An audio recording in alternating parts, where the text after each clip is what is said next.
Welcome back to the Astrocast. I'm your host, Drew. Today is Friday, July 11th, 2025. We are officially at the full moon of July. And if you ask me, it can go ahead and get the heck out of here. I'm actually going on vacation this weekend, so I was really, truly hoping that somehow it would be new moon, but you know how that goes.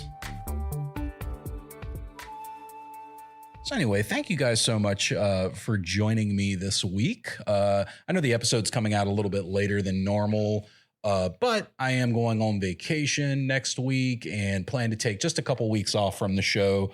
So I wanted to spread things out as much as possible, just so you're not waiting around saying, where's Rue at in 2 weeks? So that's kind of why we're releasing it a little bit later than normal. So I really enjoyed last week's episode. I thought that was so fun. Definitely my favorite part of the episode was seeing everybody's photos that's a member of the Discord. I really enjoyed that. I think it kind of took everybody by surprise a little bit. So as good news, one of our very long-term, one of the first Patreon members that we actually had, ASIAIR, he did reach out to me because I've been a little bit concerned about him because I hadn't heard from him in so long. So glad to hear you're doing okay, ASIAIR. Hope everything turns out okay. And we'll be waiting for you in the group whenever you're ready to return. So Milky Way season, how's it going for you guys? Have you been able to get your targets that you were hoping to get this summer? I'd say, right now is probably prime Milky Way season time just because of, walking outside right now. You can pretty much right as it gets truly dark out, you got Cygnus up in prime position, which is always a very good indicator that the Milky Way is there. Now, if you're lucky enough to live in a dark sky site with, Bortle 4 or better, heck 5 or better, then you can just look up and see the Milky Way. But for most of us, Bortle 6, 7, 8, 9, oh God, 9's horrible. And that's where we're approaching here in Charlotte. You can't see the Milky Way from the yard. So having an indicator like Cygnus is really the best thing to do. And as we've talked about on the show many times before, one of my absolute favorite things about astronomy is learning different constellations and then watching them change position in the night sky as the seasons change. So, just next month, it's going to be August, and obviously we're still on the tail end of Milky Way season at that point. And obviously still have a good 2-3 months, depending on how late you're going out, to still get photos of the Milky Way. But, just before dawn, starting in August, you'll be able to see Orion start coming up. So the Pleiades is already up just before dawn. So if you happen to get up early and check out Venus and the Pleiades, they're definitely there waiting for you. So, I always tell everyone, make sure that you learn a new constellation each and every season when you get the chance. I am trying to start to remember the individual star names within my favorite constellations at this point. I think I've learned most of the large ones that are, easily visible from my yard. And it's always weird because when I go somewhere that has like a really good view, like a dark sky site with a wide open horizon on all ends, you really get like such a different feel because, you're so accustomed to your yard or your area where you normally do your work. And when you get that wide open view, it just, it changes your opinion and the way you think and everything else. A lot of things that seem super low in my yard are actually pretty reasonably high if you don't have trees to contend with that are all around you. So, something like Rho comes to mind for me.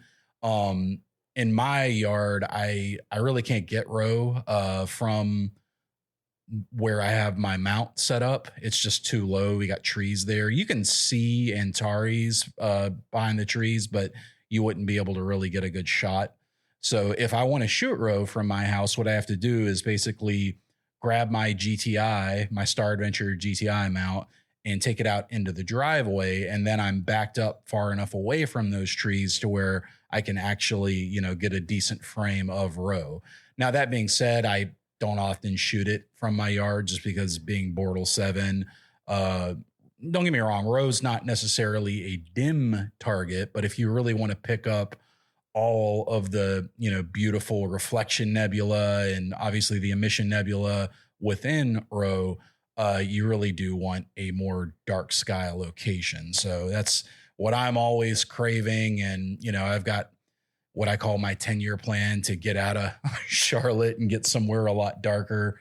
It remains to be seen if that will happen, but I surely hope it will, just because there's so much more to it than what I get here. And I talk to, members of our Patreon on a regular basis. And so many of you guys have just incredible views from where you set up on a normal basis. And I really, really want that for myself one day. And I hope to make that happen. I think the favorite place that I have found in the States so far is Maine. I know we've talked about that before, but I know that Nico from Nebula Photos, he's up in the Northeast.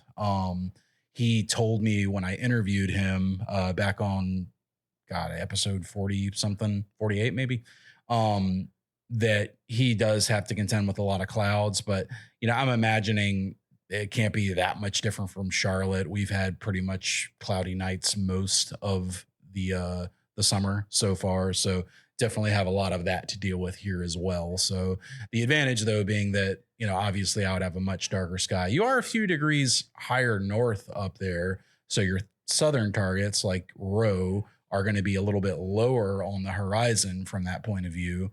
And that's something that I obviously have to keep in mind as well. But all things considered, I would definitely trade off those couple of small disadvantages for the huge advantage of being somewhere more rural that has just significantly darker skies. And I do have one small correction from last week that I forgot to mention early on. But anyway, when we were talking about the AVX mount, I incorrectly said that it does not have PEC or periodic error correction.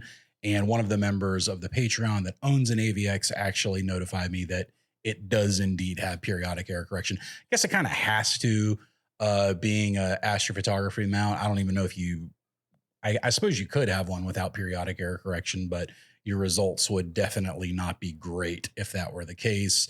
And you'd probably get results more similar to like a low-end star tracker without it. So definitely something worth having, and glad to see that the AVX does indeed have that. I still stand behind my argument, though, that I would recommend a Star Adventure GTI over an AVX for a new astrophotographer any day of the week, just because it's so much more user-friendly and has so many more features built right in.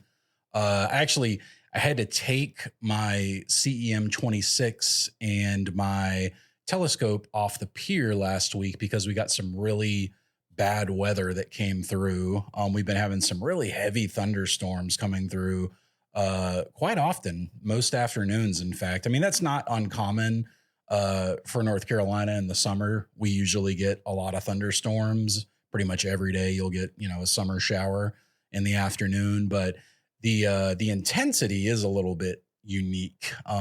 We had hail the other day, and I was thinking about it, and I was like, man, I haven't seen hail in I don't know how long, easily 10 years. I don't think I've ever seen it since me and my wife have been together, and we've been together since 2013. So quite a long time since I've seen hail, and that came down with just one of our, regular thunderstorms. So if you don't know, make sure, if you have an observatory, pay attention. I would imagine all of us do, but for situations, if you're in one like I am, where you use, a Telegizmos cover, I've started putting a tarp on top of the Telegizmos cover as well, just to be extra careful. I told you guys I was looking into putting a dehumidifier in along with the cover just to keep moisture out.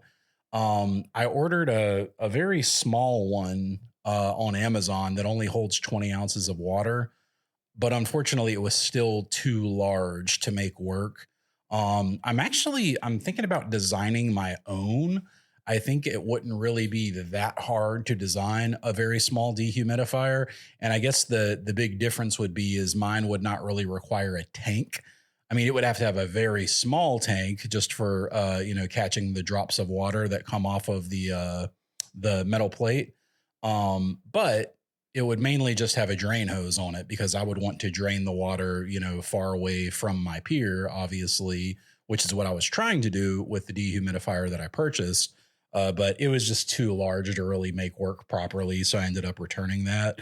I am going to start thinking about that, though. I think if you get like a piezo electric cooler, I believe they're called, that's what's generally used. Kind of like what we use for our cameras is the same type of technology that's used for a dehumidifier. Basically, draws the moisture out of the air and has it condense on that metal plate by being cooler than the air around it. And then that drops into a reservoir of some sort and then drains out. I don't see any reason why you couldn't just order the individual parts and then maybe 3D print something that would fit on your own bar, telescope bar, Vixen dovetail bar, that is. It's an idea I've been kicking around in my head a little bit. If anyone has any similar thoughts for a device like that out there, please feel free to email me at astrocast@gmail.com. I didn't see anything like that when I went searching on astrophotography websites, thinking surely somebody's selling something for a dehumidifier, but no. So maybe it's an untapped market. I'm definitely going to look into it and see what I can come up with. And I'll certainly keep you guys posted on anything that comes of that. In other AP news, the ASIAIR looks like it's finally passed its big pain points that it's been having over the last month or two, ever since they released the big software update. And people were having a lot of issues with their guiding. There were problems with meridian flips where they were happening too early, and obviously that can be disastrous depending on what the scenario is. But they did release a beta for it a little over a week ago, and I think I mentioned it on last week's show, and it looks like that has basically passed all the tests, and they now have the update available. It's ASIAIR version 2.4.1, and it's available in the App Store and the Android Play Store. So if you haven't updated your ASIAIR yet, I would highly recommend that you do that next time that it pops up, because if you're on that prior version that hasn't been patched yet, you could run into some real trouble without it. And honestly, that kind of brings me to my next topic. With everything that's been going on with the ASIAIR, and I'm a big fan of ZWO. I know that there's a lot of mixed feelings out there about them for a whole multitude of different reasons that I won't get into. But, generally speaking, I like the ASIAIR. It's a great device. It simplifies things, makes it super easy to set up in the field, if you're making a trip out to dark sky sites on a regular basis. But I always said that if I ever had a permanent observatory where I could set up all the time, that I would certainly be going back to Nina. And I've been thinking about that over the last few weeks. And I think this whole debacle with the last software update that was released has kind of gone ahead and convinced me to go ahead and move forward with that. So, that means a few different things. The first thing it means is if I'm going to have a computer outside full time, that I can't just have, a Telegizmos cover. I mean, I probably could, but I don't think it would last as long, not nearly as long as it would compared to like an actual enclosure for the telescope in the pier. And if I really want to set up a computer out there, I really need to get a small building around the telescope. So I'm starting to really frame out the ideas for how I'm going to do that. I have decided I'm going to go with a, like a micro observatory build, if you will. What I'd really like to do is just essentially build a big box that covers the telescope and then have a weather ceiling right where the pier ends and the mount part of the scope, if you will, starts, and then have it on hinges where I can literally just lift that up, unpark the scope, and then start imaging. If I do good weather stripping around it, I don't see any reason that wouldn't work as long as I have good hinges and support for the framing. There's a lot of different ways that I could go about doing that, and I'm certainly looking into to a lot of them. And the other thing that I'm looking into in that regard is what type of PC I would like to use, because there's obviously a lot of different options that you can go with. If you're, planning on doing a Nina setup. When I originally started astrophotography, I used my big gaming laptop, and I would just bring that everywhere with me, and a couple of powered USB hubs, that is, so I could plug everything in. And that worked fine, but that would not be ideal for the type of setup that I'm building. I really think a like a Nook style computer, or like a micro PC, if you will, is probably going to be the route that I go. And I started looking into these. And the first place I looked obviously was Amazon, and they're very, very affordable these days. For a micro PC, you can get them anywhere from $130 up to, depending on what you want to do, $1,000 or more. Obviously, I think I'll probably end up falling somewhere in the middle. There are a lot of Intel builds that use like 12th and 13th generation Intel processors, the Atom style low power processors. And that seems to be very much the most popular style that's out there for these, micro PCs. And the other thing that you notice very quickly is that a lot of them have an extremely similar form factor, along with extremely similar ports on them. Like most of them have, three, maybe four USB-A ports, two of which are USB 3.0. So, they're using some type of, very small motherboard. And they're probably all using, the same kind of motherboard, I would imagine. And where you tend to see a little bit higher end is with the Ryzen mini PCs. So they cost a little bit more at the entry level than the Intel ones do, but for that little bit more that you spend, you definitely get a lot more connectivity. So like looking at just one of the first ones that came up, it's a Ryzen 7 5700U, which is, the mobile processor for Ryzen, with 16 gigs of DDR4 RAM and a 512 gigabyte SSD, which, for our purposes is more than enough than you'll ever need for, doing something like Nina or, any other software that you would want to run on this PC. And I think the really big advantage, in my opinion, is that you get a lot more USB ports. So just looking at this Ryzen 7 PC that I've got pulled up, it's $250. So, about $100 more than most of the entry level Intel ones, but it has 6 USB-A ports, and then it also has a Type-C port. So just a lot more connectivity. If you've got things like obviously a guide camera, electronic autofocuser, if you're running dew heaters that are USB powered, like I unfortunately have, then that could obviously save you a lot of time.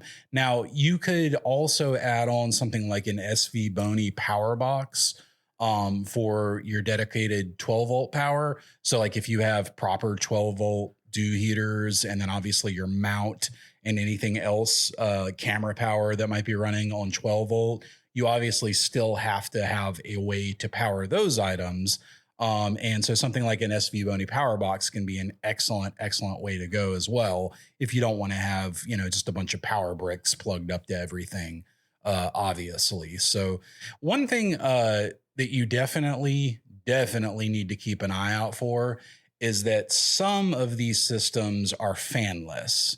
And, in the right setting, a fanless PC can be wonderful. So like if you are running it maybe as like a home theater PC, on your entertainment stand and you want it to be quiet so it doesn't, interfere with your, I don't know, TV watching experience, or however you want to put it, uh, then a fanless PC makes sense because it's indoors in a cooled environment.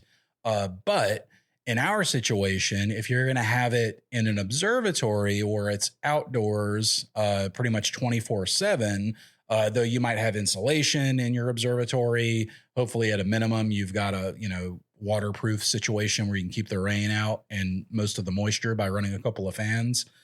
You're definitely going to want to have a fan, like an actual cooler on that PC. And I would think for the majority of these, the built-in fans should be good. It's not a very powerful processor that we're talking about here, and it's doing pretty simple stuff, all things considered. But if you didn't have that cooling, then you're just waiting for disaster to strike, because chances are your silicon's going to melt at some point if you're getting up to, over 100 degrees like we are here in the Carolinas on a pretty regular basis. So I think after I get the actual small shed building, observatory, whatever you want to call it, built, I will likely go with one of these mini PCs. I actually have a couple of old Dell Optiplex Nooks lying around still, but they're getting pretty up there in age. And while I don't doubt that they could probably do the job, I would much rather have something a little bit more modern and reliable. And honestly, for the price on these, like I say, $250 for a 16 gig one with half a terabyte of storage, you really can't go wrong with that. They also have a Wi-Fi 6 built into them, which is a very, very good and very recent standard for Wi-Fi. It's going to be a lot more reliable than the ASIAIR is for Wi-Fi. Now, I will tell you, I want to mention this because one of the members in our Discord mentioned it a few days ago. They said that they had been using direct connect mode on their ASIAIR for the longest time, and that they finally set it up in station mode while they're at home, and that it's made all the difference in the world to them. And I think it's been a while since I've mentioned it on the show, so I want to mention it to you. Put your ASIAIRs in station mode. And what that means is your ASIAIR, instead of you connecting directly to it from your phone over Wi-Fi, it will connect to your home router over Wi-Fi, and then your phone or tablet connects to the router, and that is how they talk. And ultimately, it just gives you a much, much more solid connection. In fact, for myself, what I've done is I have the main router for our household in the living room, kind of in a central area of the house. But then I ran a Cat 6 wire under the house and all the way back to our attached garage. And inside the attached garage, I have set up a secondary router with a different SSID called Ruse Observatory.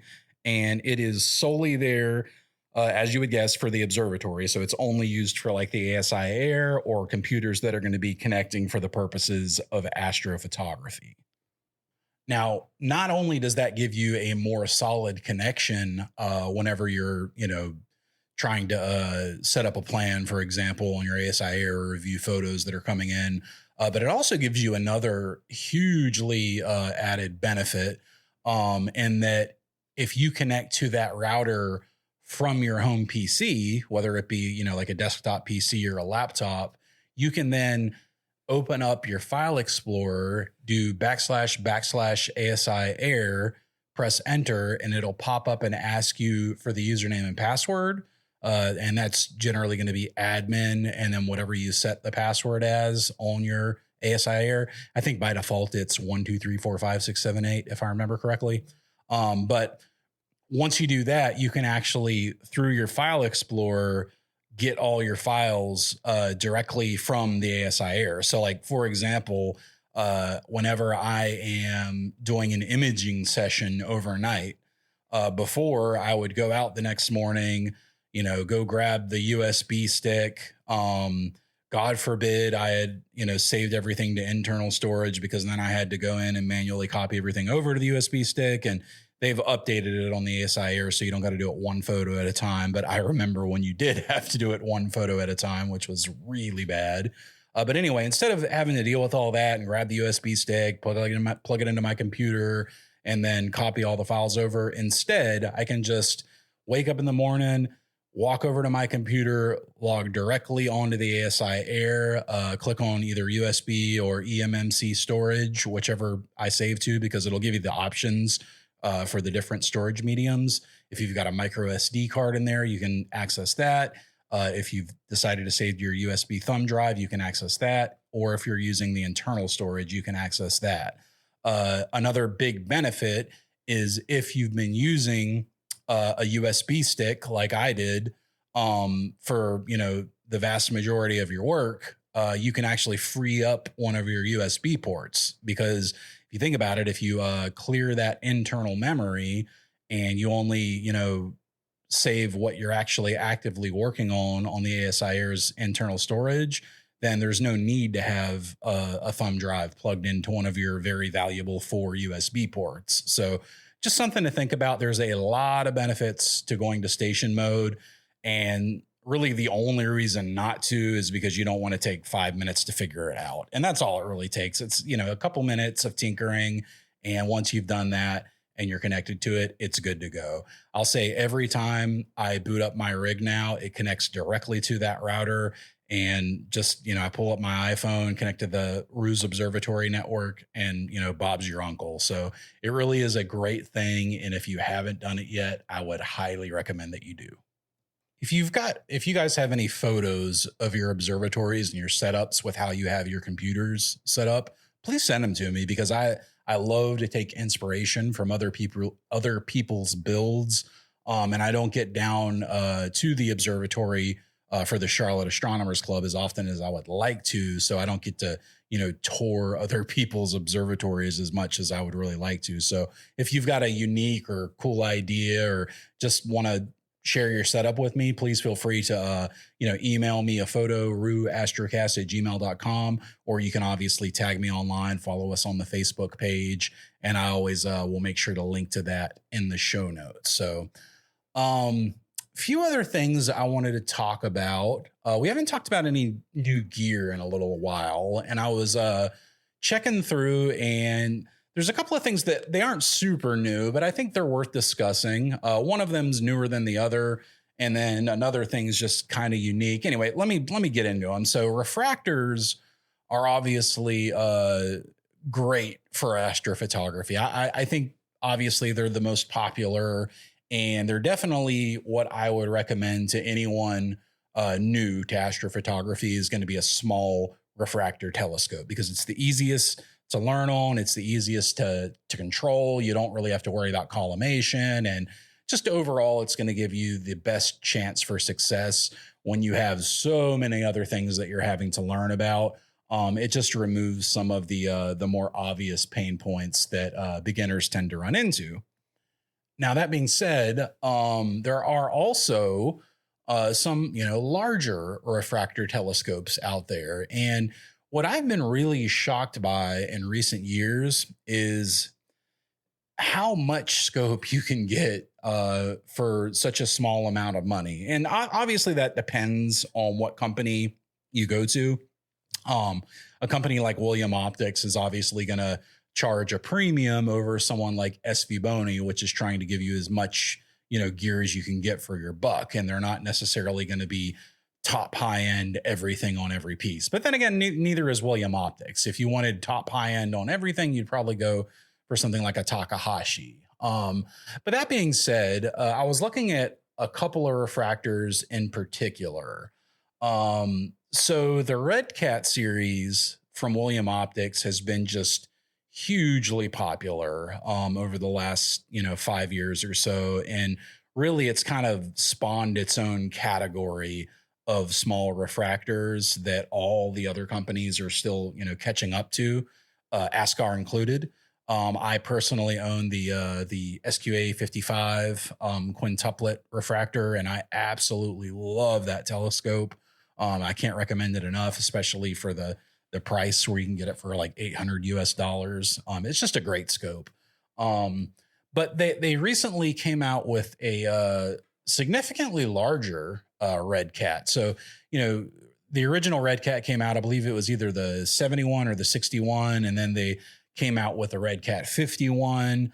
And now, instead of getting smaller and smaller, which has been the trend over the last couple of years, it looks like they're going with a significantly larger Red Cat. So the Red Cat 91 is the one that I've actually been eyeballing here. And it is, a little bit more premium in cost than the other scope that we'll talk about here shortly. But it is, again, very, very well made. And it's an awesome APO refractor. And it does have the Petzl design, so you don't have to worry about getting a field flattener or a reducer. 5 elements of glass, 2 of which are super ED. So you're going to get a really, really nice chromatic aberration free image. And I love the speed of the scope at f4.8. I really feel like that's a great, it's actually 4.9. I apologize. It's a really nice sweet spot for being fast at gathering light, but not so fast that you're kind of running into the issues with things like curvature and not getting round stars in the corners that you can get with, ultra fast setups. So yeah, it's like I say, 91 millimeter objective lens. So, pretty significantly larger than your typical 80 millimeter APO, like my SV Bony SV 550-80 ED. And coming in at around $2,800. So not a cheap scope by any means, but you really do get a lot for your money with this one. And I can't wait to start seeing some of the reviews come in for this gear. I was, reading about it. It's got the internal focus design that William Optics is very well known for. It kind of comes with all the basics that you would expect from a William Optics scope, including a nice rail on top that can work as a handle. And then it's got the super cool built-in focuser, the why is the name escaping me? Batinov mask. The one that looks like kitty cat ears. So it's really nice, and at about $2,800, it's a little pricey, but they're including something with it that is actually on my list of things that I wanted to talk about as well today, which is a free pair of what they're calling the cat's eyes binoculars. Now, I've been a big fan of this style of binocular for a long time. And these are 2X by 42 millimeter objective lenses. So 2X obviously is not a huge amount of zoom for a pair of binoculars, but that's not the idea. The idea is to give you an incredibly, beautiful, easy to see, wide field view of the night sky. So if you bring a pair of these to a dark sky site, and I have tried some because Rick, friend of the show, who's been on the show a couple of times, he actually owns a pair, not the Red Cats, but a different brand. And looking through them is just incredible. I mean, it really is cool because when you check out something like Orion, instantly, like so many more stars come into view, and you just get such a clear, large image of each constellation individually. So they can reveal a lot more than what you can see with your naked eye, while not zooming in so much to where, shaky hands become a problem like they do with a lot of the larger binoculars.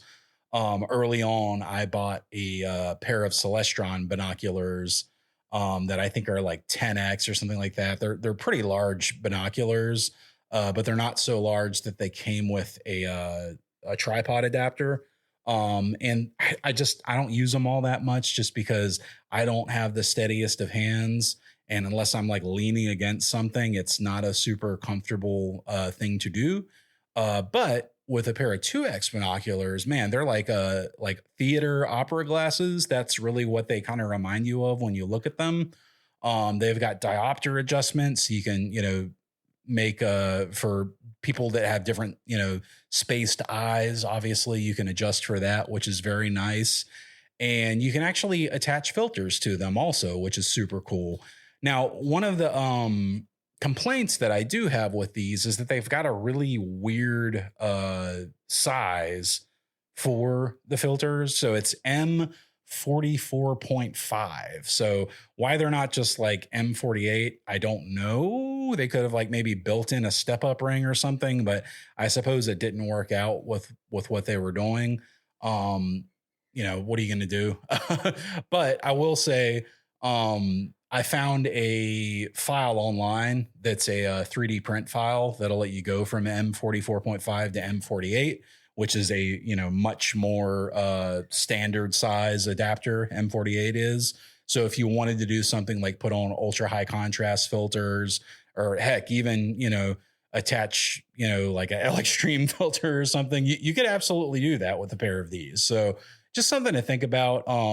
I really dig them. Like I say, they're free with the William Optics 91, but free is relative because it's a $2,800 telescope. But on their own, they're going for $168, and that's pretty competitive with what I've seen as far as other companies that sell similar binoculars.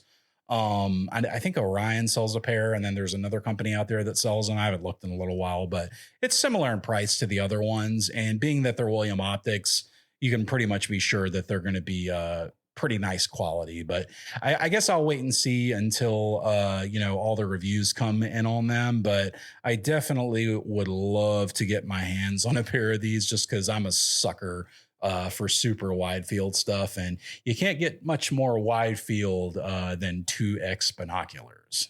I'll also include the link to that 3D print file in the show notes. So if any of you guys actually end up with a pair of these and you do want to be able to attach filters, and you have a 3D printer, you can 3D print these. And just another reminder, guys, a 3D printer is one of the best things that you can own if you are an astronomy or astrophotography enthusiast, because there really are just a ton of different things that you can print. Even if you just go to thingiverse.com and search for astronomy or astrophotography, you will instantly see that there are just a ton of very useful, bits and bobs that you will find that you can print yourself at home. I've printed laser mounts. I've printed Vixen rails. I've printed handles. I've printed entire setups for like a Rokinon 135 lens. So you can actually put it on the mount, the rings, that is. Sorry, the word was escaping me. But yeah, there's just a lot that you can do with a 3D printer when it comes to astronomy and astrophotography. So that's another thing to consider. Now, the other end of the large refractor is going to be the more budget side. And obviously for me, my heart absolutely belongs to SV Bony when it goes to budget telescopes. And they really are doing something special over there. So for being the quote unquote budget brand, they really have upped their game over the last couple of years, and very, very high quality stuff. And I will say, my 80 ED, I've owned it for like over 4 years now, and it's still like brand new. I mean, that thing is held together very well. And from everything I've seen, the quality of their stuff just keeps getting better. So the one that I want to talk about is their 122 millimeter f7 triplet scope. So these generally retail for about $1,600 to $1,700 US. They actually have a kit right now for $1,700 on their website, and it includes the reducer, which is really important to have for this if you're going to be using it for astrophotography. It'll take it from f7 down to f5.6. And it also includes a handlebar for the top of it, which is really nice to have, and then a dew heater, and then a case that you'll never ever use because it's just a soft case. I don't know, maybe you'll use it for traveling occasionally, but I wouldn't really expect it to protect your gear against anything, but just make it easier to carry it around. But what I like about this scope so much, obviously outside of the cost of it, which is just extremely reasonable for such a large telescope at 122 millimeters, the focal length, it gets you to 854 millimeters of focal length without the reducer. If you add the reducer on, you're at 683 millimeters. But you know, if you take an 854 millimeter focal length telescope and then you put something like an ASI 585 MC Pro on it, which is a really small sensor, therefore giving you an effective longer field of view, you're really like at a telescope that can take you from wide field nebula season darn near into galaxy season with just one scope, because you know you're getting such a long focal length at that point. Particularly if you wanted to be crazy like I am occasionally and just take off the reducer and go for the extra length with a flattener. um you know, having that really long focal length along with a smaller crop sensor is going to, you know, give you the ability to start looking at some planetary nebula and some smaller galaxies that otherwise you wouldn't touch with something like a, you know, 440 millimeter telescope with a 2600 on it, because it would just be, you know, way too wide. You wouldn't be able to see it. Or if you wanted to get like a much closer up view of something like the Eagle Nebula to really get in and check out those pillars, that is an excellent way to do it. So, I mean, for me, this one's kind of high on the list for potential next telescopes because, you know, for me, ultimately, I really want to get something next year that I can use for galaxy season. So, you know, obviously I know that this isn't, you know, 2000 millimeter focal length or more like you would get from something like a, you know, large Schmidt Cassegrain, to really truly get close to those galaxies. But, it does get you a lot closer and it gets you there in a form factor that's just super easy to use. You know, if you've got a mount that can handle the weight, it's not really that much different, from what you would do with a smaller refractor. So I don't know if you would necessarily need an off-axis guider at that focal length, but you're definitely approaching that OAG area, which isn't a bad thing by any means, just different. And I think that would be really good experience for you if you've never used an off-axis guider, to get you using one without, you know, having the extreme focal lengths that you see on something like a Schmidt Cassegrain, where they become, you know, a little bit more finicky to deal with and what have you. So definitely a cool telescope. I love SV Boni, been a big fan of them for a long time, and just thought I would mention it to you guys, since I've been, you know, looking for telescopes for next year's galaxy season as I continue to work on building out the observatory. So the last one that I wanted to mention is very different from the refractors that we've been talking about, and it's kind of a I don't know, like a second or third iteration. I guess technically a second iteration, but it comes from Apertura. And if you're familiar with Apertura, they do a lot of really unique stuff in the astrophotography field. They're kind of known for that, for making, you know, unique items that are a little bit different from what you will see otherwise. And last year they came out with the 6-inch carbon star imaging Newtonian, which is an awesome scope. I absolutely loved it. I got to see one, don't own one, haven't actually owned an imaging Newtonian yet. I do own a Celestron Newtonian scope for visual. That was my first telescope I ever got. And that is a really cool scope. And newts are just, they're neat in their own right for a lot of different reasons. But they've come a long way in recent years. And where, you know, Newtonians used to be, you would have to really work quite hard to build one out to where it would be, you know, even usable with astrophotography. Now they're really making them solely with the goal of being, you know, for imaging, as opposed to something that's just a, you know, light bucket on a mount for visual. And what's cool about this is it's giving you a very fast aperture compared to what you would see with most refractor telescopes. And it's also great because where the 6-inch version really shined with micro 4/3 cameras, like the, you know, the 294 MC Pro that I have, The 2600 is where the 8-inch version is going to work best. So I know a lot of people have 2600s, MC and MM Pros out there, and there's a good reason for it. They are incredible cameras. I would say probably the pretty much the gold standard for your enthusiast astrophotographer these days, until you get into like the really expensive full frame and medium format stuff.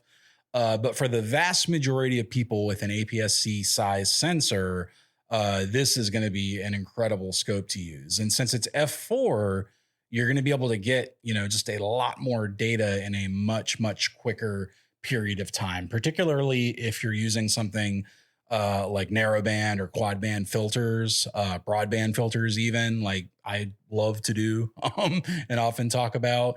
And I just think it's really cool because not only is it 8 inches in aperture, but because they use so much carbon fiber in the construction of this telescope, it only weighs 15 pounds, which is just nuts when you think about, like what an 8-inch newt used to weigh, especially like the non-carbon versions. Like someone like me with the CEM 26, we couldn't even consider an 8-inch newt before. But at 15 pounds, it's absolutely worth taking a look at now.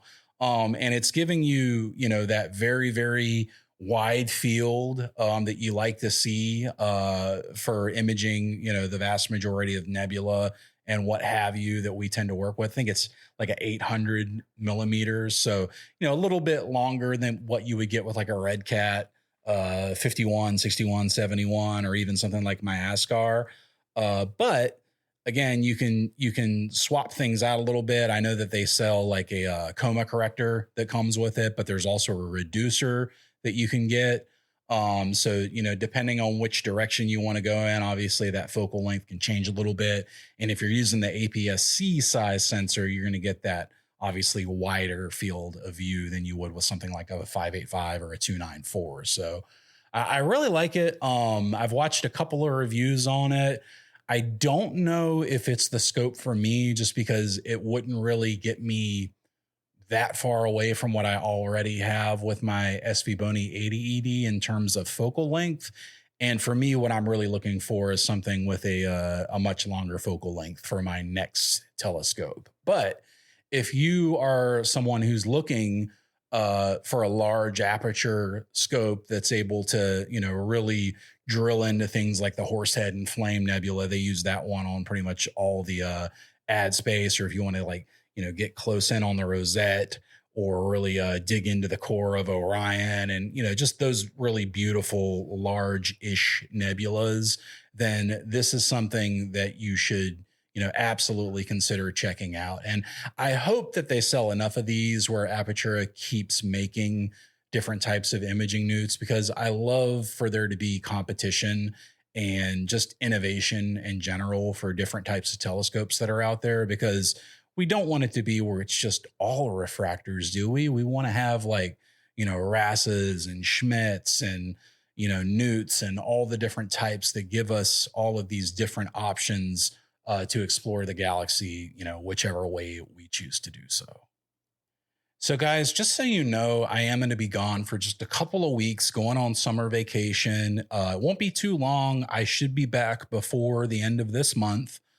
So my goal is to actually release the next episode around the 29th of July. So that week, either Tuesday or Wednesday, which is what we usually try to aim for.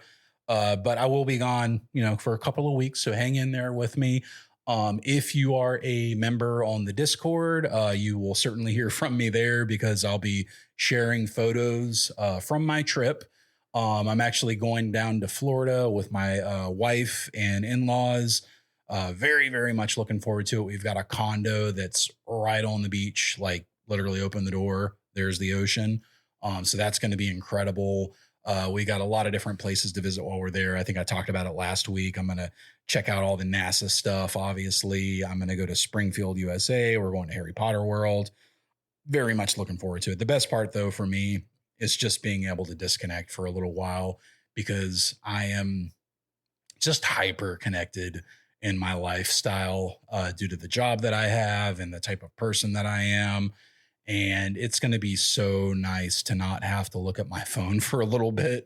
And that's what I think I'm looking forward to the most. And even though I'm going down when it's full moon, and therefore I'm probably not going to bring like a star tracker. I don't know. I might bring the move, shoot, move just in case the bug itches me one night and I want to, pull it out and play around. But I am planning on doing a lot of photography while I'm down there. There are so many awesome places to do photography down on the coast in Florida, and there's a lot of wildlife refuges. Um, refuges? Am I saying that right? I don't know.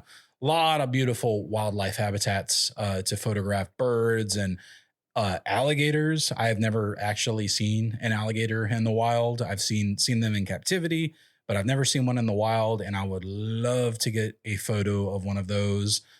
So if I come back with one arm, you'll know why.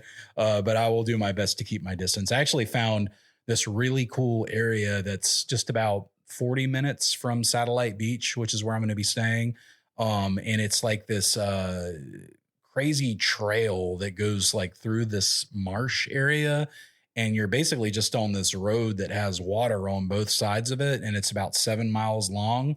Takes about an hour to drive apparently, and it looks like it's going to be just an incredible place for photography.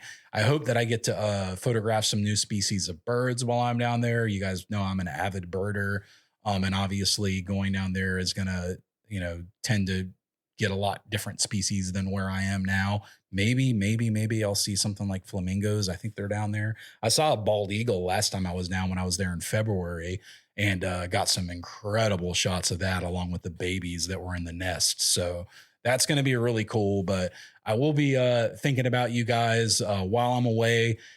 If you would like to support the show and join us in the members only Discord, you can do that by going to patreon.com/the Astrocast. And we would absolutely love to have you.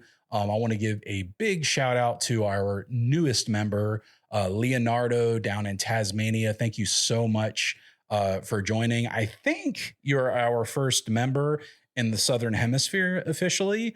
So really, really cool to have somebody down there. I hope you'll be sharing some of your data with us one day once you get your come to grips with everything. He's a new to astrophotography and still learning, though he looks to be doing an excellent job so far with what we've talked about. And I've definitely enjoyed speaking with you over these last few days, Leo, and look forward to doing a lot more of that. So like I say, if you guys want to join us there, please do. We would love to have you. We've got a growing community in there. Dozens of people. We're always talking about something. We're always sharing data. We're always sharing photos. So there's even events that we're talking about doing. I'm going to be meeting one of the members while I'm down in Florida next week. I won't get into specifics, but I'm very, very much looking forward to that. So please feel free to join us over there. We got levels as low as $1 a month. So I'm not doing it to get rich. I just am trying to build the community, and I think we are doing a excellent job of that. So as far as recommendations go this week, I've got a really cool one for you. I have been listening to a new book, and I am very much enjoying it. It's funny because this book had been recommended to me so many times in the past, and I saw it pop up on my Audible recommended list so many times. And you know how like when someone recommends something to you like over and over and over again, and you're just like, I don't even want to hear it now. I don't want to watch it just because everybody loves it. Usually when that happens, I'll end up eventually giving in and watching. And I'm man enough to admit that I'm usually dead wrong, and I should have listened to or watched whatever it was they were telling me a long time ago, because there was a reason for it. And this is no different. So the book in question, and I am, just to be clear, I'm listening to the Audible version as I oftentimes do. It's called We Are Legion, We Are Bob, and it is awesome. I won't spoil too much, but if you're a tech enthusiast, a space enthusiast, and even in some parts an astronomy enthusiast, you will very much love this story. I'm I'm kind of shocked that I didn't check it out earlier. And I'm glad to say that there are, it looks like, other books in the series. And one of my friends actually messaged me the other day and said that they're making a movie out of it. So that sounds really awesome. I don't know how it'll work, and I won't give any spoilers away, but it's going to be interesting to see how they make a movie out of this one, just because of the type of character the main character is. But I suppose if anyone can do it, Hollywood can, because they make movies out of literally everything these days. But this is a phenomenal story. Like I say, it's on Audible, the audiobook version. It says only from Audible, but I don't know what that means. And the narrator does a phenomenal job. I think it might be the same narrator that did Project Hail Mary, which is a recommendation that I gave a long time ago on the show. If you haven't checked out Project Hail Mary, by the way, that one's also being made into a movie, which I'm super excited about.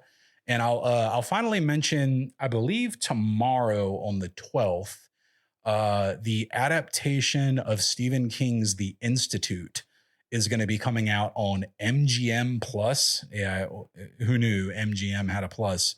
Seems like cable again now that we have to pay for all these different services. I do know if you've got Prime Video, it's an add-on for like $5 a month or something, but they give you a 7-day free trial. So my plan is to get that 7-day free trial, watch all of The Institute, and then cancel it because I just don't need another streaming service. But I definitely want to check it out because I really, really enjoyed the book for The Institute. It's a pretty unique premise, and I really loved it, and I'm sure you would too. So I guess that's kind of a 3-in-1 recommendation for this week. One of the old ones, 2 of the new ones. So definitely check those out. I think that's about it, guys. I was trying to think if I had anything else to mention to you. I hope some of you got your solar graphs set up. I'm ashamed to say I haven't set mine up yet. I even got the paper, but I just haven't had a chance to do it. I'm probably going to do it when I get back from Florida next week. So hopefully I'll be able to update you on the next episode and tell you how that goes. So that is going to do it for this week. You have been listening to the Astrocast. I'm your host, Drew. And as always, clear skies.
Listening to the Astrocast.